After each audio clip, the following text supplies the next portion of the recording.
Assalamualaikum warahmatullahi wabarakatuh. Nama saya Nada Alia Rahmawati dengan NIM 2011 020 112.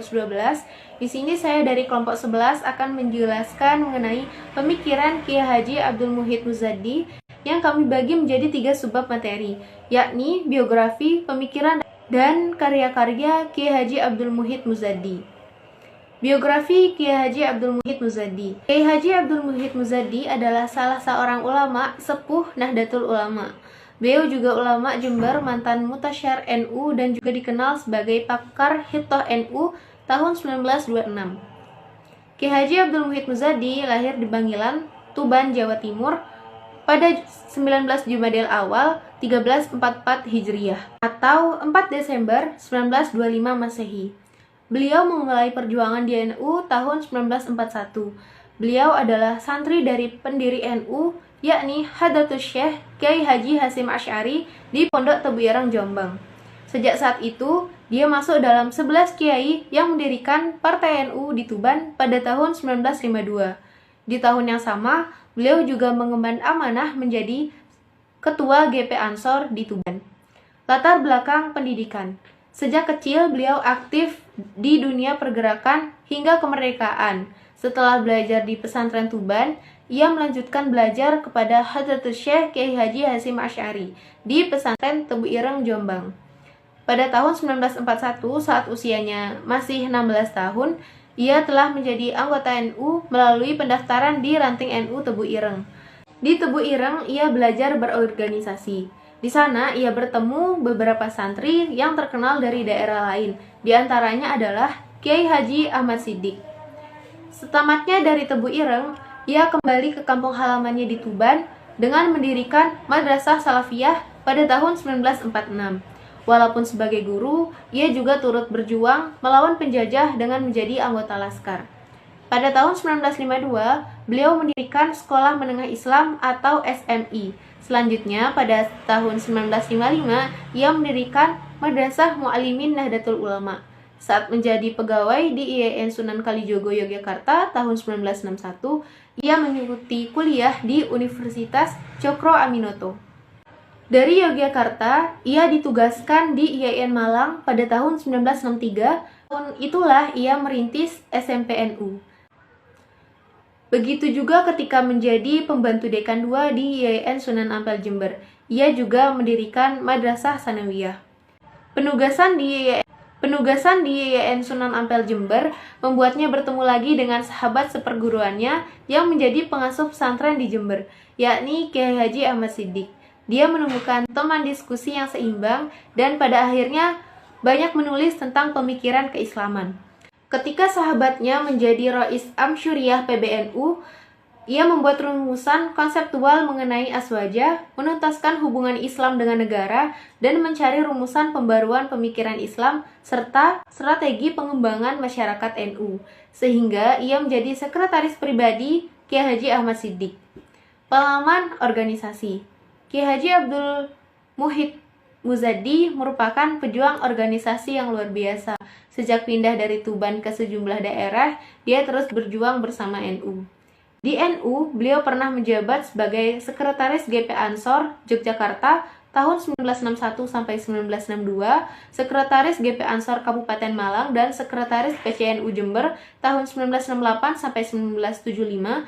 Dia juga pernah menjadi Wakil Ketua PCNU Jember tahun 1976 sampai 1980, Pengurus LP Ma'arif PWNU Jatim tahun 1980 sampai 1985, Wakil Rois Suriah PWNU Jatim tahun 1992 sampai 1995, Rois Suriah PBNU tahun 1994 sampai 2004, dan Mutasyar PBNU sejak Muktamar NU ke-31 Boyolali tahun 2004. Ketika NU masih bersama Masyumi, Kiai Muhid juga ikut bersama para ulama lainnya di Masyumi. Di situ, ia pernah menjabat sebagai Komandan Kombi Hizbullah yang saat itu juga sebagai anggota Badan Perwakilan Rakyat Daerah Kabupaten Tuban tahun 1947 sampai 1951. Ia juga pernah menjabat sebagai Wakil Ketua Dewan Pemerintah Daerah atau DPD, kemudian menjadi Sekretaris Daerah Kabupaten Tuban tahun 1959 sampai 1961. Di organisasi NU, Keterlibatan beliau sangat besar dalam perumusan konsep menjelang Muktamar di Situbondo tahun 1984 yang kemudian memutuskan Khittah Jamiiyah Nahdlatul Ulama. Kembalinya NU ke kancah perjuangan, meninggalkan dunia politik praktis, bersama Kiai Haji Ahmad Siddiq, Rais Am Syuriah PBNU tahun 1984 sampai 1989, Kiai Muhid sering disebut sebagai sosok yang mewarnai pemikiran dan gagasan Kiai Haji Ahmad Siddiq. Pengalaman organisasi. Kiai Muhid pernah bergabung dengan Hizbullah ketika Laskar itu mendirikan cabangnya di daerah Bangilan.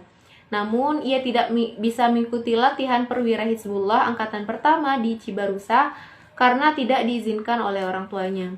Ia bergabung dengan Hizbullah ketika para alumni mendirikan pendidikan angkatan pertama itu membentuk Hizbullah di daerah masing-masing. Dirinya bergabung dalam Hizbullah setelah setahun berada dalam Sui Sintai. Di Hizbullah, selain dilatih kemiliteran, ia juga diberi bekal pendidikan kerohanian oleh para ulama. Kiai Muhid lantas ditunjuk sebagai komandan Kompi Hizbullah, tatkala 3 bagian Hizbullah ini, yakni Bangilan, Senori, dan Singgahan, disederhanakan menjadi satu Kompi Bangilan. Sementara markas utama batalion masih tetap di Bojonegoro dengan komandan batalion Kapten H. Romli. Dengan membawa 60 orang anak buah, Abdul Muhid bermarkas di rumah Bashar, salah seorang pamannya. Setiap hari, beliau harus menjalani kehidupan dengan disiplin tentara. Setiap pagi, beliau berdinas di markas untuk mengawasi anak buah. Usai zuhur, dia pulang mengajar di madrasah yang didirikannya bersama masyarakat. Ketika hari mulai beranjak malam, dengan menenteng pistol di pinggangnya, beliau berjalan-jalan ke stasiun untuk melihat situasi. Itu menjadi salah satu kebiasaannya, termasuk ketika mengajar di sekolah. Beliau pernah turut bergabung dengan AMRI, yakni Angkatan Muda Republik Indonesia, ketika masa-masa awal kemerdekaan tahun 1945. Ia juga pernah bergabung dengan pasukan Mujahidin dan beberapa kali dirinya ikut bergerilya melawan penjajah Belanda di wilayah teritorial Trop Komando Distrik Militer Tuban. Namun, ketika ada rasionalisasi Hizbullah ke dalam TNI pada tahun 1947, beliau tidak masuk ke dalamnya karena dia merasa jiwanya memang bukan jiwa tentara. Beliau juga pernah masuk TKR, tapi hanya betah selama 3 hari dan ia memilih pulang karena merasa ia tidak mempunyai watak sebagai tentara. Saya memilih sebagai guru, ucap beliau. Mungkin itu saja yang bisa saya sampaikan mengenai pemikiran dan karya-karya Kiai Haji Abdul Muhsin Muzadi. Akan dilanjutkan oleh pemateri selanjutnya. Terima kasih. Wassalamualaikum warahmatullahi wabarakatuh. Assalamualaikum warahmatullahi wabarakatuh. Nama saya Rika Nurmalasari dengan NIM 20112010037. Di sini saya akan mempresentasikan konsep pemikiran Kiai Haji Abdul Muhsin Muzadi tentang etika kepada kedua orang tua. Islam menempatkan birrul walidain ini sebagai kewajiban dengan urutan nomor 2 sesudah beribadah kepada Allah, dan sebaliknya menempatkan uququl walidain sebagai larangan dengan urutan nomor 2 sesudah syirik. Alangkah penting dan gawatnya urusan orang tua di dalam ajaran Islam. Kiai Haji Abdul Muhsin Muzadi menguraikan, pada umumnya birrul walidain hanya kita anggap sebagai kewajiban keagamaan, kewajiban ukhrawi yang akan mendapat balasan pahala besar bagi para pelakunya dan akan mendapat siksa bagi yang bersikap sebaliknya. Pandangan di atas tersebut merupakan pandangan normatif yang diajarkan di dunia pendidikan pesantren. Bahkan pemahaman demikian menjadi semacam doktrin di mana para anak harus menunjukkan ketaatannya kepada kedua orang tua secara totalitas. Bahkan walau beda agama sekalipun, pandangan yang demikian ini sepenuhnya adalah benar. Pemeluk Islam seharusnya pertama kali menilai segala sesuatu dari sudut ukhrawinya. Melakukan sholat umpamanya, pertama kali harus kita pandang sebagai kewajiban yang ditetapkan oleh Allah dengan sanksi ukhrawi. Tidak harus dipertimbangkan dahulu untung ruginya duniawi bagi pelakunya. Uraian Kiai Haji Abdul Muhsin Muzadi sebenarnya sangat sederhana, bahkan dengan sangat mudah kita memahaminya. Namun demikian, banyak orang justru terkadang abai bahkan cuek dengan ajaran Islam yang sangat mulia ini. Oleh karenanya, dengan menghadirkan pemikiran Kiai Haji Abdul Muhsin Muzadi, diharapkan kita dapat mencerna ajaran Islam secara lebih mendalam lagi.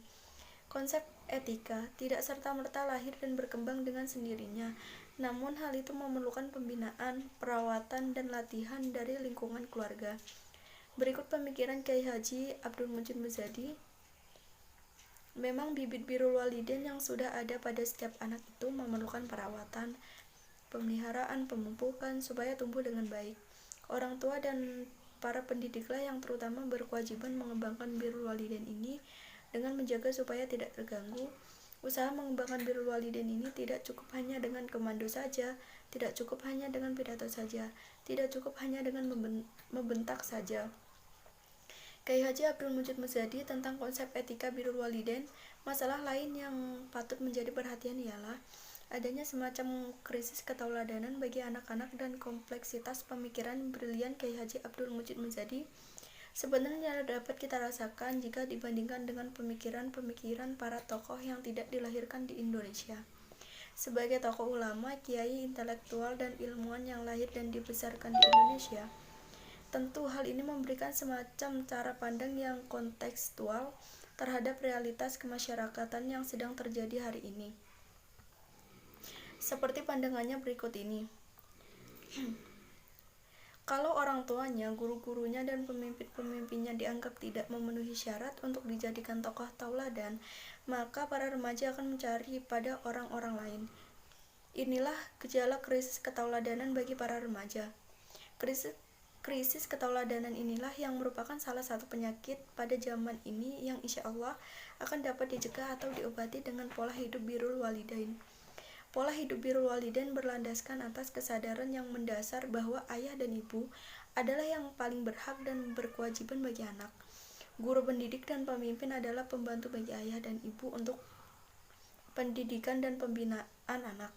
Cara pandang Kiai Haji Abdul Muhsin Muzadi di atas merupakan cara pandang yang sangat sederhana, kontekstual, mendalam, dan sekaligus dapat dijadikan sebagai alat pembaca terhadap realitas masyarakat Indonesia yang mengalami kekalutan dalam bidang pendidikan nasional. Sekian dari saya. Wassalamualaikum warahmatullahi wabarakatuh. Saya Ahmad Asyutoso dengan NIM 201102010040. Saya akan melanjutkan presentasi dari kelompok saya, yaitu tentang karya-karya Kiai Haji Abdul Muhsin Muzadi.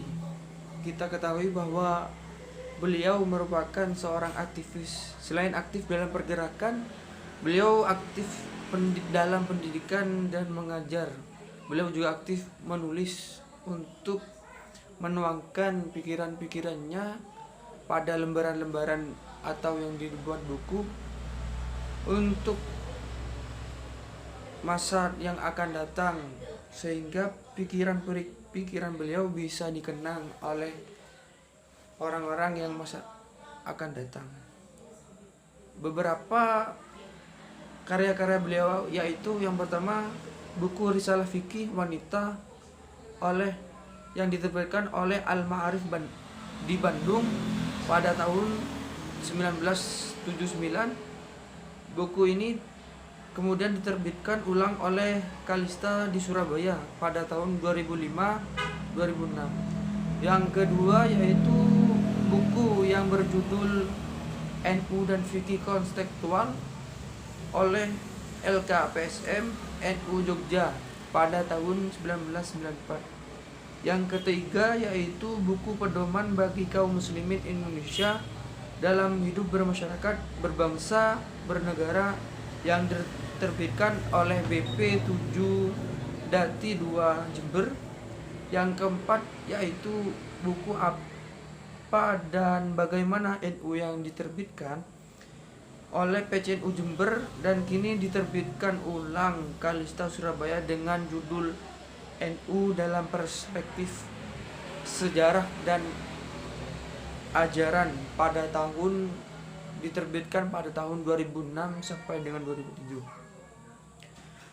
Yang kelima yaitu buku Mengenal Nahdlatul Ulama atau NU yang diterbitkan oleh Masjid Sunan Kalijogo yang pada cetakannya 1 hingga 3. Kemudian untuk cetakan selanjutnya buku ini diterbitkan oleh Kalista Surabaya pada tahun 2004. Nah, itu beberapa contoh karya-karya dari Kiai Haji Abdul Musid Muzadi. Sekian presentasi saya. Wassalamualaikum warahmatullahi wabarakatuh.